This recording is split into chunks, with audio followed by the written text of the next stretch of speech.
सक्सेना। उत्तराखंड के मनोनीत मुख्यमंत्री पुष्कर सिंह धामी कल दोपहर 3:30 बजे मुख्यमंत्री पद की शपथ लेंगे। उनके साथ कैबिनेट को भी शपथ दिलाई जाएगी। देहरादून के परेड ग्राउंड में शपथ समारोह आयोजित होगा।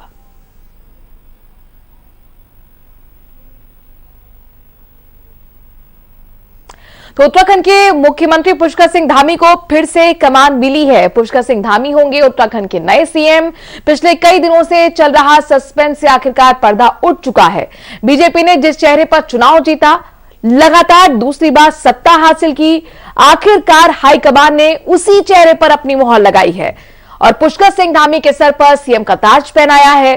केंद्रीय पर्यवेक्षक राजनाथ सिंह और मीनाक्षी लेखी की अगुवाई में देहरादून में हुई विधानमंडल दल की बैठक के बाद राजनाथ सिंह ने सीएम पद के लिए धामी के नाम का ऐलान किया। अब सीएम धामी को विधानसभा की सदस्यता लेनी होगी, क्योंकि सीएम धामी ने उत्तराखंड में बीजेपी को 2/3 बहुमत से जीत तो दिलाई, लेकिन वो अपनी सीट नहीं बचा सके। आपको बता दें कि सारा समय ने धामी के सीएम बनने की जानकारी सबसे पहले दर्शकों तक पहुंचाई थी। सारा समय की एसोसिएट एडिटर ज्योत्सना ने सबसे पहले खबर की जानकारी दर्शकों को दी थी।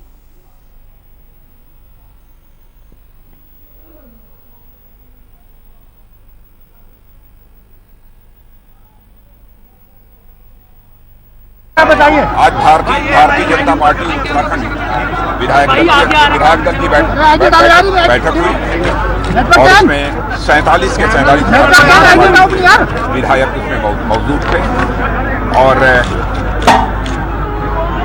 उस विधायक दल की बैठक में श्री मदन कौशिक, श्री बंशीधर भगत, श्री सलमान महाराज और श्री सुबोध उनियाल एवं श्रीमती रेखा आर्य ने श्री पुष्कर धामी का नाम विधानसभा विधायक दल के नेता के रूप में प्रस्तावित किया, जिसका समर्थन बिशन सिंह चुफाल, प्रेमचंद अग्रवाल, अरविंद पांडे और खजानदास जी ने किया।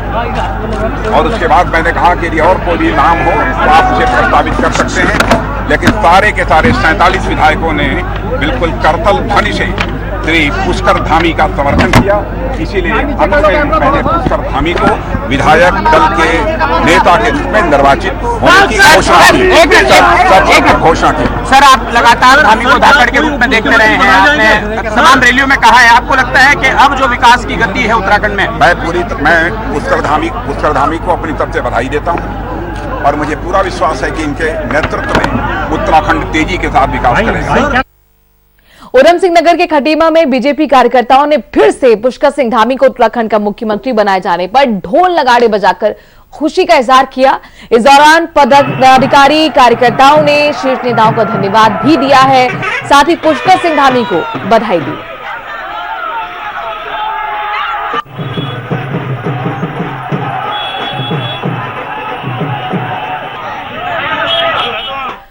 और आप एक बार फिर देख सकते हैं कि बीजेपी विधायक दल की बैठक में फैसला आने के बाद पुष्कर सिंह धामी के फिर से मुख्यमंत्री बनने की खबर सारा समय ने सबसे पहले दिखाई और उसके दिखाए जाने के बाद कार्यकर्ता किस तरह से जश्न में डूबे हुए हैं।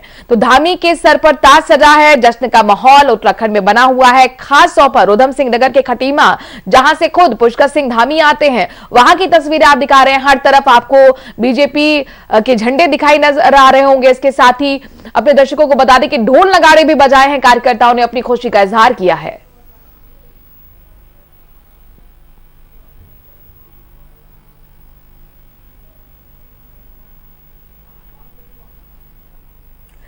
हमारे साथ फोन लाइन पर मौजूद है हमारे संवाददाता श्रीनिवास पंत। श्रीनिवास, सारा समय ने सबसे पहले जानकारी दी थी कि पुष्कर सिंह धामी ही होंगे उत्तराखंड के मुख्यमंत्री और इस खबर पर मोहर भी लगी है। आगे सरकार के गठन की प्रक्रिया किस तरह से चल रही है, किस तरह की हलचल उत्तराखंड में, सबसे पहले तो ये बताएं।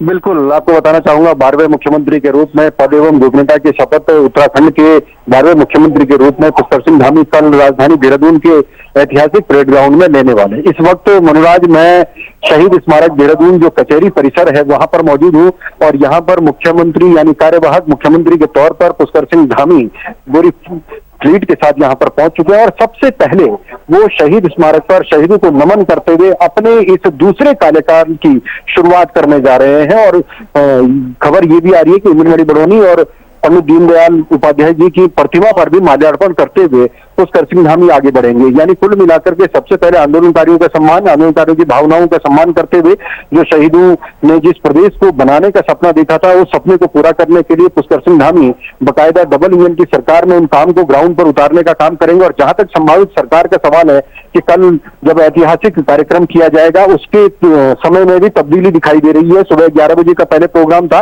अब इसको जो सरकार के हवाले से जो खबर निकलकर सामने आ रही है कि 3:30 बजे शपथ ग्रहण समारोह किया जाएगा, जिसमें प्रधानमंत्री नरेंद्र मोदी, गृह मंत्री अमित शाह, केंद्रीय रक्षा मंत्री राजनाथ सिंह के अलावा राष्ट्रीय अध्यक्ष जेपी नड्डा के पहुंचने की पूरी उम्मीद है। श्रीनिवास, आप बता रहे हैं 11 से अब चेंज करके टाइम 3:30 बजे का कर दिया गया है, कोई खास वजह इसके पीछे? देखिए, भारतीय जनता पार्टी और उत्तराखंड में पुष्कर सिंह धामी लगातार जो शुभ मुहूर्त काल होता है उसके मुताबिक काम करते आए हैं। क्योंकि होली से पहले जो संभावनाएं चल रही थी कि किस प्रकार से भारतीय जनता पार्टी अगर सरकार के शपथ ग्रहण के कार्यक्रम को तय करेगी तो क्या उसमें, तो तमाम ज्योतिषियों ने भी अपनी अपनी भविष्यवाणी करी थी कि किस प्रकार से शुभ मुहूर्त काल कब होगा। लेकिन जब 23 तारीख का जब दिन निकाला गया, उसमें एक तो सुबह का था और दूसरा शाम का समय था। शाम के समय को ज्यादा बेहतर पाया गया है पंडितों के अनुसार या ज्योतिषों के अनुसार। उसी के अनुसार से पुष्कर सिंह धामी बतौर 12वें मुख्यमंत्री की पद की शपथ कल लेने वाले हैं। श्रीनिवास बने रहिए, अपने दर्शकों को बता दें कि पूरे लाल लश्कर के साथ शपथ ग्रहण समारोह कल होने जा रहा है। तो वहीं विधानसभा चुनाव हारने के बाद भी बीजेपी ने एक बार फिर धामी पर ही भरोसा जताया है। उत्तराखंड के अगले मुख्यमंत्री के रूप में धामी के नाम का ऐलान हो चुका है। अब पूरे फॉर्म में नजर आ रहे हैं पुष्कर सिंह धामी। इसी कड़ी में आज बीजेपी नेताओं के साथ सीएम धामी अहम बैठक भी करने जा रहे हैं। उत्तराखंड की नई कैबिनेट को लेकर यह बैठक काफी अहम होने जा रही है। नई कैबिनेट की बैठक में किन मुख्य बिंदुओं पर चर्चा होगी, बैठक में संभावित मंत्रियों के तौर पर किन किन नामों पर मोहर लगेगी, संभावित कैबिनेट मंत्रियों के नामों पर एक बार फिर हम नजर डालते हैं। जो जानकारी हमें मिल रही है उसके मुताबिक सुबोध उनियाल, धन सिंह रावत, गणेश जोशी, सतपाल महाराज, चंदन रामदास, पूर्व स्पीकर प्रेमचंद अग्रवाल, मदन कौशिक, वंशीधर भगत, विशन सिंह चुफाल, अरविंद पांडे, ऋतु खंडूरी, रेखा आर्य और शैला रानी रावत, ये तमाम नाम शामिल हैं।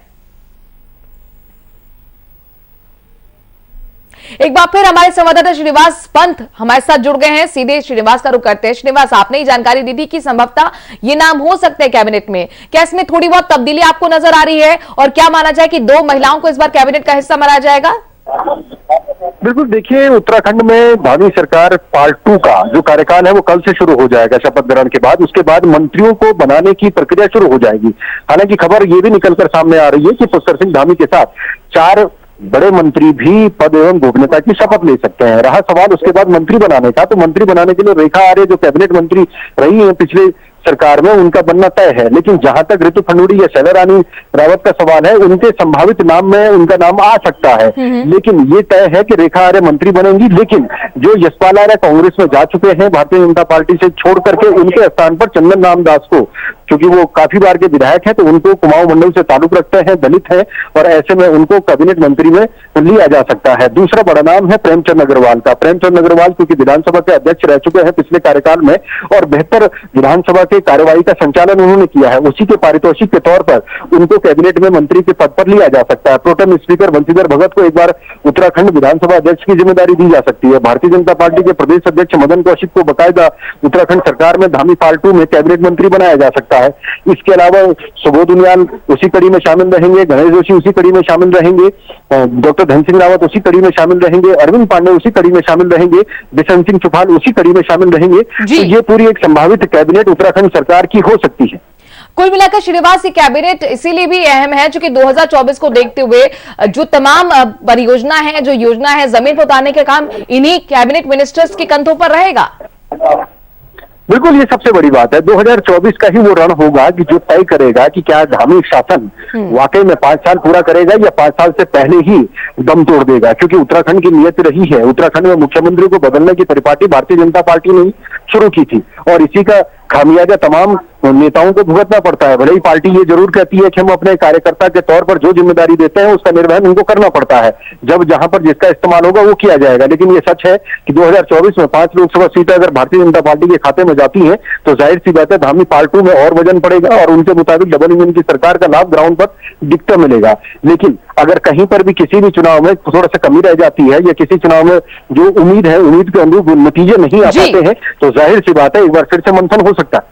तो ये तमाम हम संभावित मंत्रियों के नाम अपने दर्शकों को बता रहे हैं और यही है पुष्कर सिंह धामी की संभावित मंत्रियों की टीम।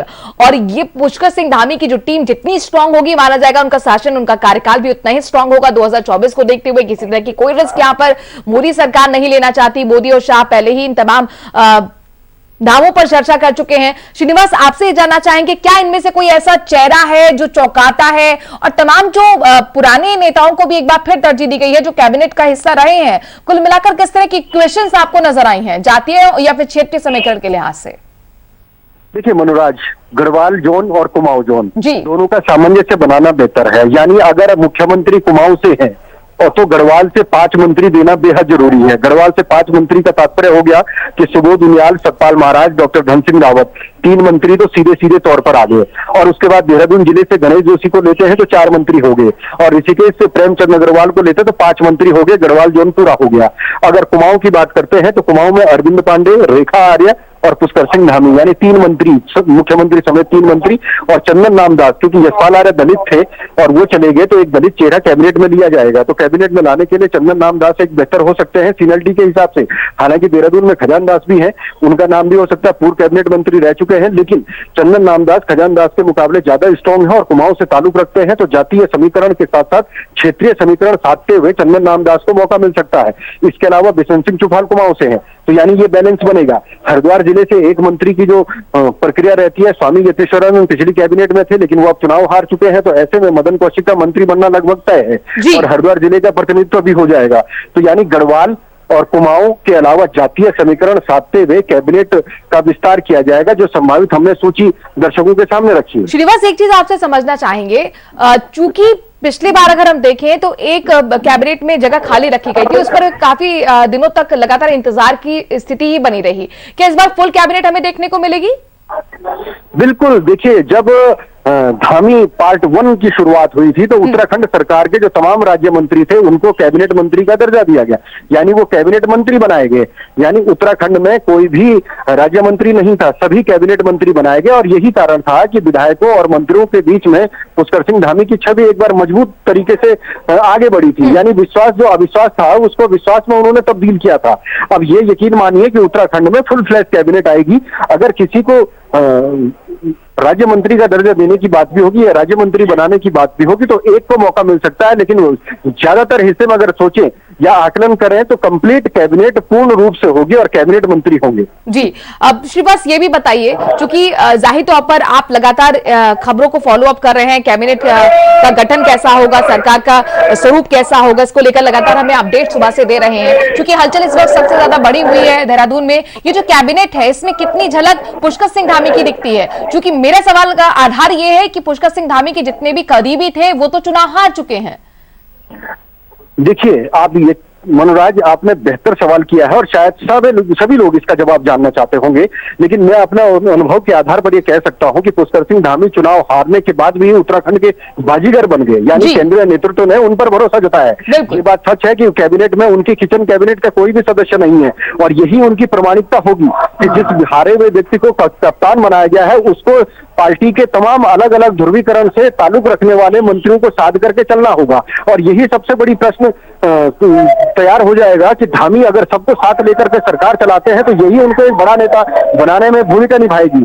और मनोराज, एक अपडेट देना चाहूंगा कि पुष्कर सिंह धामी शहीद स्मारक पर इस समय बकायदा श्रद्धांजलि अर्पित कर रहे हैं, शहीदों को नमन कर रहे हैं। उनके साथ तमाम भारतीय जनता पार्टी के कार्यकर्ता भी यहाँ पर मौजूद है। धर्मपुर के विधायक विनोद चमोली मौजूद है, बीजेपी के बड़े नेता उनके साथ मौजूद है, खजान दास जो विधायक है राजपुर से वो मौजूद है। तो कुल मिलाकर के शहीदों के सपनों का प्रदेश बनाने की प्रक्रिया में लगातार आगे बढ़ा जाएगा और इसी बात को लेकर के वो श्रद्धासुमन इस समय अर्पित कर रहे हैं। श्रीनिवास, जो बैठक होनी है कितने बजे संभावित उसकी तैयारी दिख रही है आपको? देखिए, जहां तक शपथ ग्रहण का सवाल है तो कल शपथ ग्रहण होगा और अभी पुष्कर सिंह धामी बकायदा श्रद्धा सुमन अर्पित कर रहे हैं, फिर माल्यार्पण करेंगे दीनदयाल उपाध्याय पर इंद्रमणि बड़ौनी की प्रतिमा पर। और इस तरीके से कल का जो तैयारियां हैं वो प्रशासनिक स्तर पर पूरी हो चुकी है, लेकिन जो समय का मुकर्रर है वो 11 बजे के बजाय 3:30 बजे कर दिया गया है। तो कल शपथ ग्रहण समारोह होगा, मुख्यमंत्री के साथ साथ कुछ मंत्री भी शपथ लेंगे। बहुत बहुत शुक्रिया श्रीनिवास, तमाम जानकारी हम तक पहुंचाने के लिए। हमारे संवाददाता श्रीनिवास पंत बताते हुए कि कल 3:30 बजे भव्य तैयारियों के साथ शपथ ग्रहण समारोह होने जा रहा है, जिसमें खुद प्रधानमंत्री नरेंद्र मोदी भी होंगे, इसके साथ ही अमित शाह होंगे, राजनाथ सिंह होंगे, जिनकी मौजूदगी में खुद पुष्कर सिंह धामी का मुख्यमंत्री के तौर पर ऐलान किया गया था। उत्तराखंड में लंबी उठापटक के बाद आखिरकार सोमवार शाम सीएम के नाम का ऐलान हो गया। उत्तराखंड में फिर से मुख्यमंत्री बनाए जाने पर कार्यवाहक सीएम पुष्कर सिंह धामी ने प्रधानमंत्री, गृह मंत्री, रक्षा मंत्री का धन्यवाद दिया है। धामी ने कहा कि मुझ पर विश्वास कर एक सामान्य कार्यकर्ताओं को मुख्य सेवक के रूप में काम करने का मौका मिला है, इसके लिए मैं सभी को धन्यवाद देता हूं। देखिए, मैं सबसे पहले तो माननीय प्रधानमंत्री नरेंद्र मोदी जी का धन्यवाद करना चाहता हूं, माननीय राष्ट्रीय अध्यक्ष जी का, हमारे गृह मंत्री जी का, केंद्रीय नेतृत्व का, हमारे आज के पर्यवेक्षक माननीय राजनाथ सिंह जी का, सभी का, कि उन्होंने मुझ पर भरोसा जताया है और मेरे जैसे सामान्य कार्यकर्ता को, एक सैनिक के बेटे को पहले मुख्य सेवक के रूप में काम करने का अवसर मिला। उत्तराखंड की देवतुल्य जनता ने नरेंद्र मोदी जी के नेतृत्व में आस्था प्रकट की, उनके कामों पर, उनके आगे के विजन पर मोहर लगाई है और आने वाले समय में जो 2024 का हमारा चुनाव है, उस चुनाव का भी प्रत्यक्ष प्रमाण उत्तराखंड की जनता ने 2/3 बहुमत देकर सबके सामने स्पष्ट कर दिया है। हम निश्चित रूप से हमने जो संकल्प लिए हैं, उन संकल्पों को हमारी सरकार पूरा करेगी। यहाँ की जन आकांक्षाओं के अनुरूप हमारी सरकार काम करेगी। हमने कहा है कि हम पारदर्शी शासन देंगे हर प्रकार से। जो आने वाला दशक है, ये उत्तराखंड का दशक को माननीय प्रधानमंत्री जी ने इसकी कल्पना हमारे सामने रखी है, उसको साकार करने के लिए हर संभव हम प्रयास करेंगे। और 2025 में जब हमारा राज्य 25 साल का होगा, जब हम सिल्वर जुबली अपने राज्य का मना रहे होंगे, उस समय हम हिंदुस्तान के श्रेष्ठ राज्य बने, हिंदुस्तान के अग्रणी राज्य बने। उसके लिए चूंकि माननीय प्रधानमंत्री जी ने ये भी संकल्प और ये भी विजन हमारे सामने रखा है।